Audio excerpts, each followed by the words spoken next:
Do you read me over? Be advised, you are coming in weak and unreadable. Say again, Com Tower. This is Pacho. Do you read me over? Pacho, this is Com Tower. I read you Lima Charlie. Com Tower, Com Tower. Request permission to launch and commence the field op. Over. Stand by. Pacho, permission granted. I say again, permission granted. Roger that. Launching podcast in 3, 2.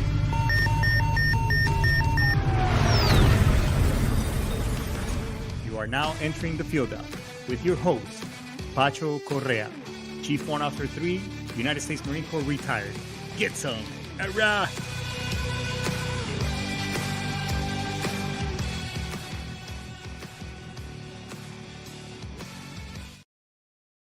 Get some. All right. What's going on, everybody?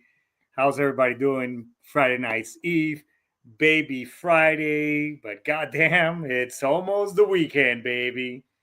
Hey, let's get all the pleasantries out of the way and let's talk, and then we'll get right into it. I think I got a pretty good topic that's important for all of us that, have found ourselves transitioning out of the military. Now, by the way, I've done it 2 times in my lifetime, okay? So, hey, this show is brought to you basically by me. I'm the one who does all these amazing things and help veterans out. For one, is basically help you allocate and put some strategies together that are going to help you, set yourself straight up for your future. Whether that is as we're getting ready to talk about transitioning out of the service. Putting things together that later on in life you can have some things, basically not find yourself having to work a second career when you're in your late 60s and 70s. What I mean by that is basically knowing what your financial independence number is.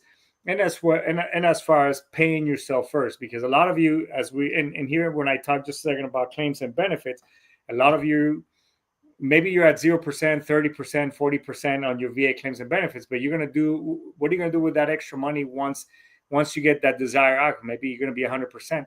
You want to put that money to work for you, giving yourself, basically sacrificing some of that money and setting it aside so that money grows over time so that later on you have something that will sustain you for the rest of your life. Because a lot of you, maybe you're not retired from the service.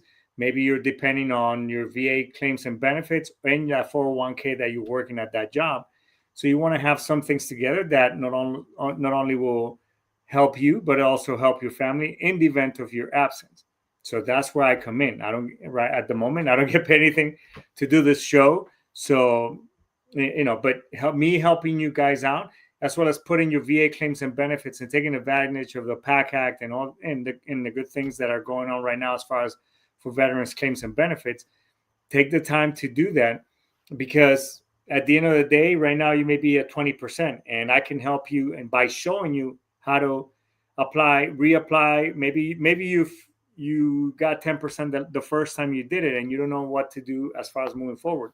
I can help you and show you how to do those things, so that way you take advantage of the VA, and because something's better than nothing. So let me help you. Let me show you the way. And at the end of or maybe you want to make an extra $1,000, $1,500 that, by working part-time, I can help you with that as well. So let's get together. Let's have a conversation. And if it makes sense at the end, great. If not, that's okay too. So take advantage of that. And you can, it's all on the show description, or you can shoot me a direct message through LinkedIn and all the other platforms. Okay. Also, huge shout out and thanks to the folks at Sitch Radio for allowing us to use their platform. Always, their support is always welcome and appreciated. So if you want to get into the podcasting game, or you just need some mentoring and coaching on your life, Brian Coburn is a good person to reach out to. He has a lot of knowledge on many different things that I would highly recommend that you take advantage of. Okay. So, and look, this show is all about the First Amendment, as well as the right to bear arms and all the great things that us defending the Constitution in every climate place we did. Because at the end of the day, if you like what you hear, great. Like, subscribe, and follow. Make sure you check out all my other channels on social media, TikTok, Facebook, YouTube, LinkedIn, Instagram, all that good stuff. or if maybe you don't like it as well, that's okay. We can agree to disagree and check some other stuff out from sitchradio.com. All right. So with that being said, and all the pleasantries out of the way, let's get this show going. So, like I said, as I was thinking, man, what would be beneficial or of that we can talk about on today's show. Well, I know that leaving the military isn't just about turning in your gear and getting that DD 214. There's a lot of other things that, and I think we've talked about a little bit of this um, in the past, because it is a full blown identity shift. So we're gonna dig deep a little bit deeper into what it really means and getting it transitioning out of this uniform, and we're gonna impact.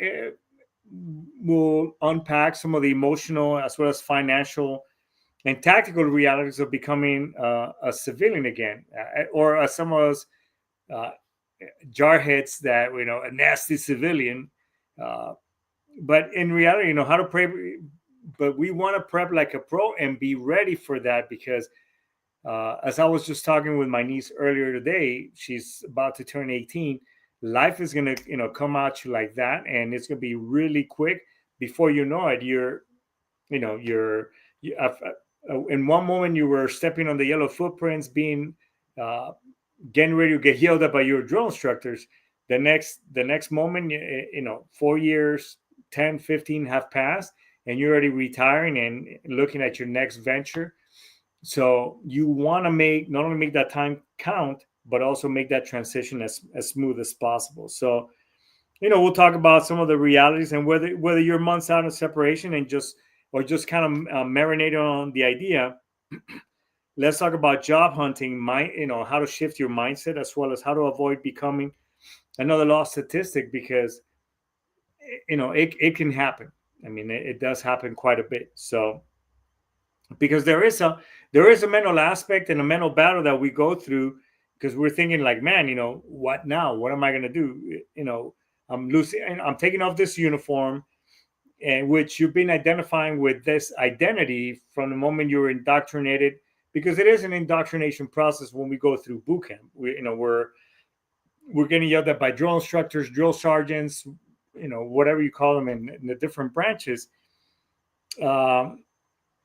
And you've been that warrior that bark in the whole bark, woof woof, motivated, dedicated, and all that good stuff. And then it's like, okay, now what? And let me tell you, it does.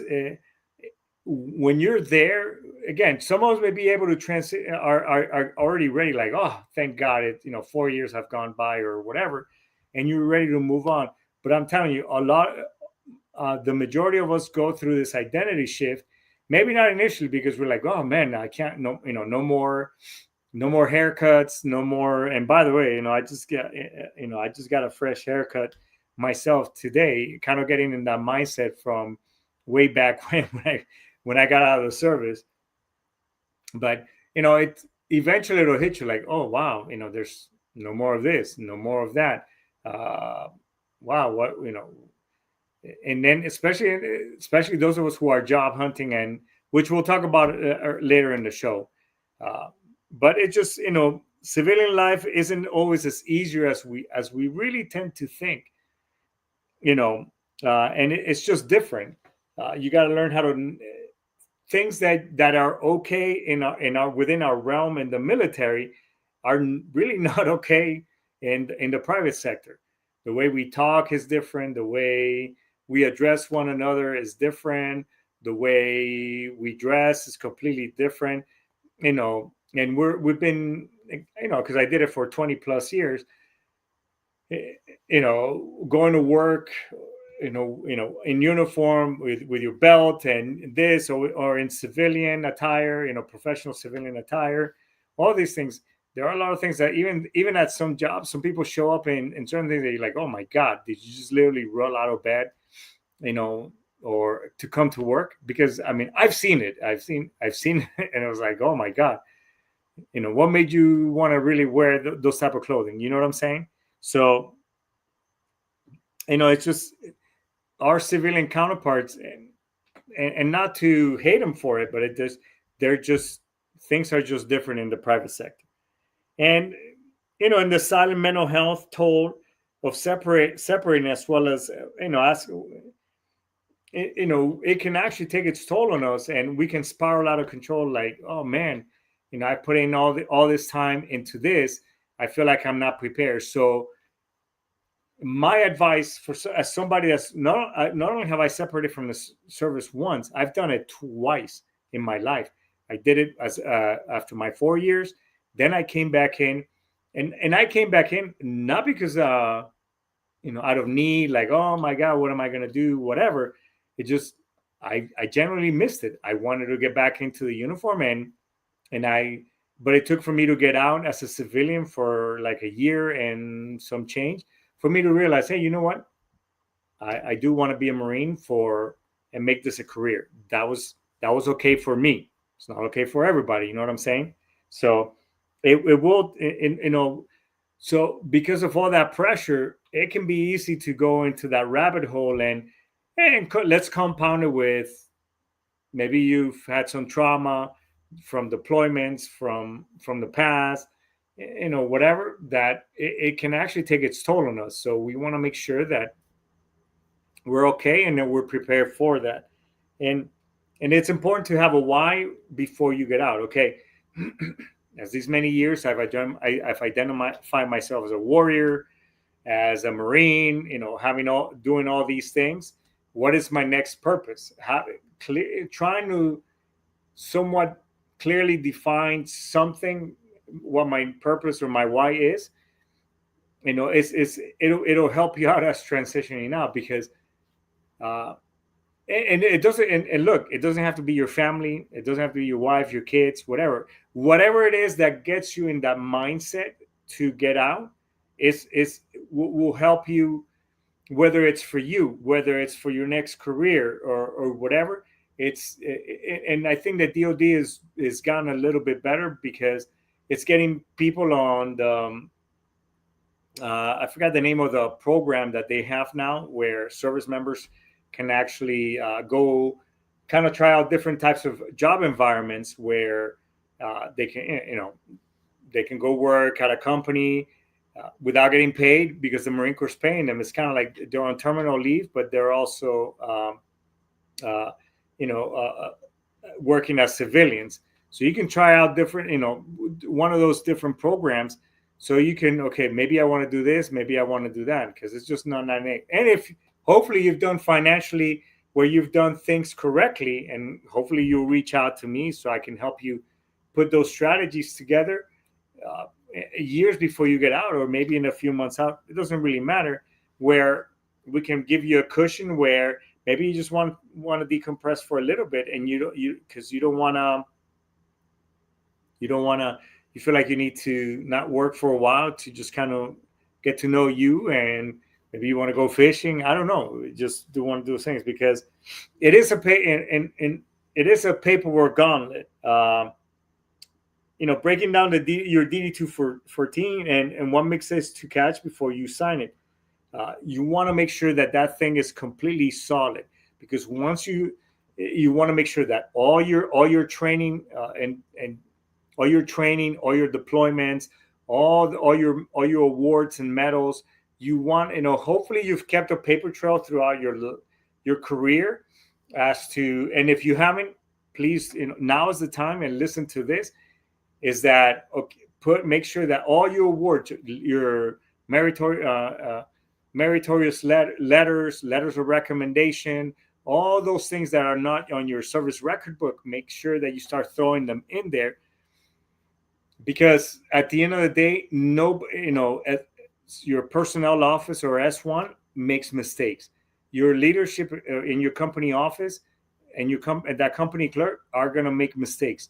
It is just you and only you, the one who can be held accountable, and you can control to make sure that all those things are on there. Because as you start going through the process, once that DD-214 is signed and submitted, and you get your 4 copies, it's pretty much a done deal. If there's any mistakes, you're gonna have to deal with defense, finance, administration services, And just you might it might as well take an act of Congress for you to try to change those mistakes. And somebody like myself, who was enlisted, became a warrant officer, and as you're going through that warrant officer process, you actually get a DD-214 because your days as enlisted end. So I have multiple DD-214s, and you best believe that I made sure that things were in them to make sure, especially when I retire, because that way I can show proof. Maybe an employer needs that information, maybe because you're going to forget stuff. Maybe you need some things. I'm like, oh yeah, I was in this deployment, so you can start uh, translating some of those things that you did in the service into civilian terms. Does that make sense? I hope it does. Um, and then also starting the VA rating process and getting that squared away early, and don't wait until you're out. Why do I say that? Because I one of the, and you when I open the show, always I tell you that I help veterans apply for the claims and benefits. I do that. I don't charge a dime out of that. Although many people said, man, you should start getting paid for it. It is what it is, because I do it out of the kindness of my heart, because I want to help you guys out. I show you how to fish, and I show you how to do it so that way you can do it yourself in my absence. But what I'm trying to say is that you want to start the VA process. If it's 180 days out from your EAS, from your end of active service, start on that day and get the ball rolling. So because there is going to be a gap once you're out, and hopefully within 30 days or 60 days, that VA claims that you'll hear something that, hey, your rating is this, and that way you'll have some of that income, whatever that may be. Maybe it's 100, good for you. Maybe it's less than that, but that'll also give you time to reapply and appeal those claims and benefits, because it's much easier for you to have all that medical documentation right then and there to turn in to that VA rep while you're still in, instead of having the VA, maybe you've been out 10, 15, 20 years. Now the VA has to request that information from Kansas City. And let me tell you that the filing system is not the best. So things are going to get missed. And unfortunately, if it's not in your service record book or your medical record book, it basically didn't happen. Now the burn is on you to prove that those things happen. Whereas it's much easier while you're still in, because they're going to, 9 times out of 10, they're going to take your word, and you have access to the medical records. Okay. So get that going as soon as possible. And then obviously retirement versus separation benefits. What's the best out of, okay, if I retire out of service, maybe I'm at the 10-year mark, and it's like, wow, should I stick in? Now, look, if there's underlying circumstances that you got to get out because of XYZ reason, you got to do what you got to do, or you want to separate out of the service because of, whatever. So you got to weigh in those options and what are the benefits. Obviously, after you get out and separate, with 100% VA disability claims and benefits, obviously there's a lot of things you can, you have tax benefits that may apply to you, through different organizations, as well as in your, some states will give you no taxes on your home, free hunting license. The VA will give you other things like free eye and dental care, bunch of other things. Whereas if you retire, obviously, you're going to have TRICARE for retirees. You're going to have that pension coming in. Things may differ if you're a reservist too. So those are the things that you want to, again, start weighing into, even from the time that you first came in. I mean, if you're a brand new person and you're listening to the show, I would highly seek out guidance from somebody that's been in the show. I mean, not in the show, that's been in this, in the service for a couple of years, maybe a senior sergeant, or E5, E6 that's been around, E7, and even your OICs, ask them and see what they say. And because you want to have everything documented, and that keeps document. Even when I used to do safety, and hell, and even in the finance industry, you need to have proper documentation in the event that things go south. That because people are human, people are going to make mistakes. Even computers make mistakes in the sense that sometimes, even when you're scanning something, and using technology, things are going to get missed. The machine gets jammed. That document doesn't get uploaded. Whatever. Have your own documentation yourself, and it's also a financial reality check because you're going from steady paychecks. As I had a gunny that used to say that the eagle shits on the 1st and the 15th. He used to say, Gunny, shout out to Gunny Kirkman. And you're used to that paycheck and uh, that that housing allowance. Uh, so and that's very nice, having all those things, and especially if you're here when you're in San Diego. When I used to be in San Diego, uh, it is the highest BAH that in the DoD, and it was great.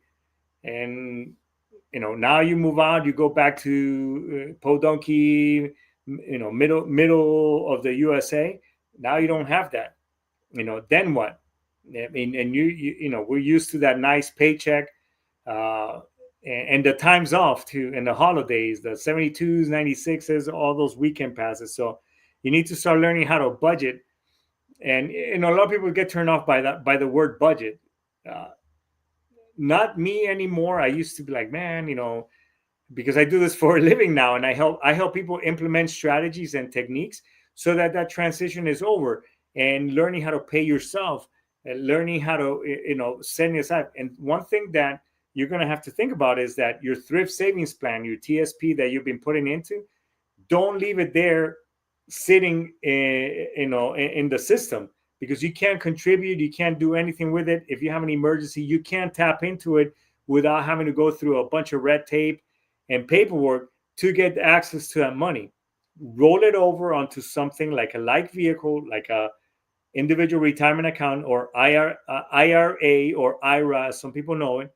Having it outside of the TSP, because in the event of an emergency, you can actually access that money much easier and quicker. Having things already implemented so that, because SGLI, single group life insurance through Prudential, which is not the best, it's going to stop. And God forbid you have an emergency or you pass because of your service-connected disabilities or whatever. Then what? What are you going to do? VGLI is doing this for a while now in the finance industry. VGLI is good if you have some serious health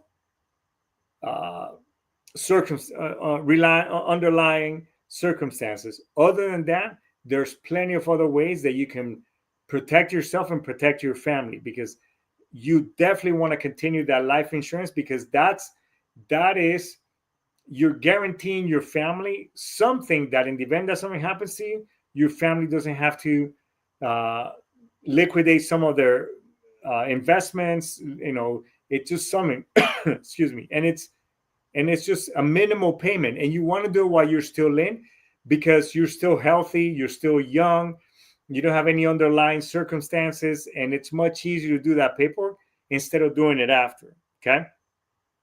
And then getting your financials and your retirements in line and order, as I mentioned earlier, because it's important. Don't wait until you get out. It's just fighting an uphill battle. And then we're trying to translate those military skills. When I first got out in 2014, it was, and even in 1997, that was the first time I got out. It was a little bit different. We didn't have the tools. Again, in 97, we didn't have the tools that we do nowadays, like Google. And there is, Google now has a search engine or a military skill set translating tool. I know, USMC.mil used to have these things as well. And you have a lot of resources and employees that work for this, on base, that will help you transition and translate all these things. So start getting all that stuff out. And hey, heck, you can even reach to me if you need help. If you need a resume template and things like that, I'll be more than glad to share. Plagiarism is the greatest form of flattery, is what we used to say when I was in. So and then I know plenty of resources and people who've been on the show, like Russell Levy from Veterans Transition Support, which you can go to vts.com or Google that organization, and you can hit him up on LinkedIn, as well as other resources that he can help you with all those things. And by the way, they this weekend, as a matter of fact, they're doing a free OSHA class right there in San Marcos. Please feel free to reach out to them, and it's a free OSHA 10 hour. Yours truly is going to be helping out and volunteering there this weekend. I highly recommend that you guys take advantage of that. If you want more information, hit me up on the show. I'll be more than glad to share that with you. And you want to, also one thing that, it's the jargon. You got to stop saying my fire team leader, and maybe you want to say project coordinator. Instead of good to go, it's saying that sounds great. Or maybe, instead of hoorah or huh, or whatever, maybe you want to say, oh man, that's fantastic. Or yes, I understand. Or aye, ma'am, just yes, I will get that done. Thank you for, get rid of the jargon. Again, I know, I get it. You've been part of that. And then you're going to find some of your fellow service members, vets within your organization. That's cool when you talk amongst each other. Or maybe some of them have been out so long that they don't even remember some of that.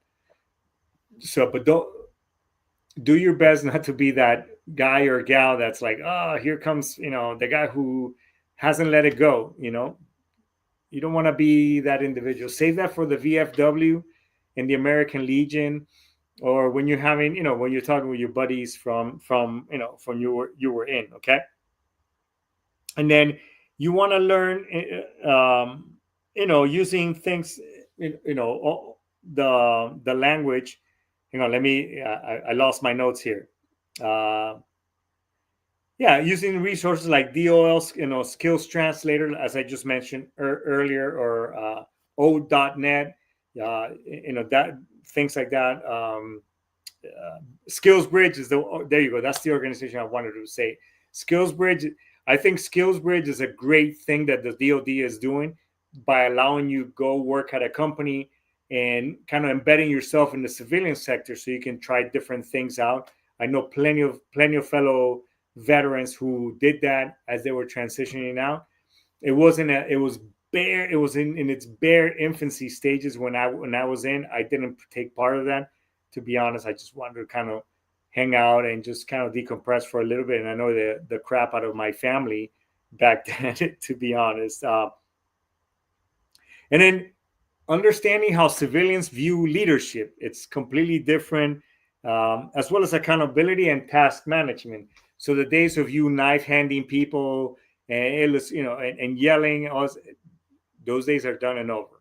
Okay, you don't want to find yourself with HR and your supervisor being talked at and being because you're too intense, or you just kind of flip your lid on one of your fellow coworkers. You can't be doing those things. I will say this, that knowing when to not be taken advantage of because of you're a veteran. And I use me as an example. I worked in a very toxic environment at my last company, where my boss was basically gaslighting me and mistreating me in a very skilled way, where she was just kind of flying under the radar. But just know that legally, companies cannot talk. Your boss cannot talk to you in a certain way. The days of you having to come in because of whatever reason, because the team needs you and you're on a salary, those days are done. You don't have to do that. You got to know your legal rights and know when to call out, in a tactful manner. Know how to, but always document and record your conversations and follow up with emails. hey, based on our last conversation, this is what you said, this is what I did, blah, blah, blah, blah. You can do that and maintain records, because I did that and it just saved my behind a lot of times. And, because companies, at the end of the day, companies don't want to get sued, especially if you're a disabled veteran that just, um, that, you're just trying to do your thing and basically, hey, do your job and move on. You know what I'm saying? So, and you want to, the other thing is hunt and search for a job with purpose. Okay. Do your job analysis, do how much it pays, do, and here's something that you want to take and do your part. And yes, start out your VA claims and benefits, so that way hopefully there won't be a gap in pay, because if you get more than 50%, that's some monies that you're going to have coming in. I mean, every little bit helps. And if you're a retiree, you're going to have a steady income coming in. Not, it won't be every 2 weeks, it'll be on the first of the month, and that's it. But give yourself that breathing room, so to speak, so you don't feel desperate, like, oh my God, I have to jump on a job immediately. But you want to look for vet friendly, and be careful of vet friendly scams or dead end jobs and things like that. Know your worth. If you want to have a private conversation, you can feel free to reach out to me in the show. I'll be more than glad to share the do's and don'ts and things to be aware of. But at the end of the day, look, a company can say, and I did a TikTok on this, and you could check out my channel at the Field Up on TikTok. A company's gonna say, yeah, look, we appreciate veterans, we love you, we're here, but at the end of the day, look, you're just gonna get a pizza party, maybe a cake or something during here in November, come Veterans Day. That's it. Yeah, I mean, that's the harsh reality of things. Okay. And but the moment you start taking too much time off for your VA claims, your VA visits, or your medical stuff, they're gonna say, hey, you're taking way too much time, and you're gonna do you're gonna have to start taking PT, your paid time off, or your the days that your leave dates, whatever you want to call them in civilian side, so you can do these things. I mean, that's the reality of things. So you want to take those things into consideration, because not everybody's going to be appreciated. Thanks for your service, but get your butt to work. I mean, that's how it works. Okay. So things that they don't tell you. Some people won't understand the military version of you. That's the reality. You're going to feel lost sometimes, like, man, I can't find my path. That's why you don't want to completely disconnect from the people that your network. Even on LinkedIn, stay connected with your friends and everything, and reach out if you want to have your military field. Reach out to a friend, reach out to a buddy. We can reach out to the show, but prepare your family and your lifestyle, because it is going to be a shift. It's going to be a huge change for everybody. And then finding your new tribe, you want to find your new friends. That's why you want to get plugged in with organizations that have been on this show, like people from Veterans, VFW, Veterans of Foreign Wars, American Legion, Warrior Build. That's another organization that I'm involved. Veterans Transition Support. I mean, all these, you want to plug in and stay with people that are like-minded, that have been there, maybe they've been out the longest. So, because you're gonna make things that I wish I knew. You're gonna make mistakes, and you're gonna have your personal stories, just like me. I mean, it was a bit. I ended up leaving after 8 months, a job that I thought it was gonna be great, but toxic environment, toxic people. It was, and there was a fellow, a bunch of retirees in the office, but it just didn't work out for me, and that's okay.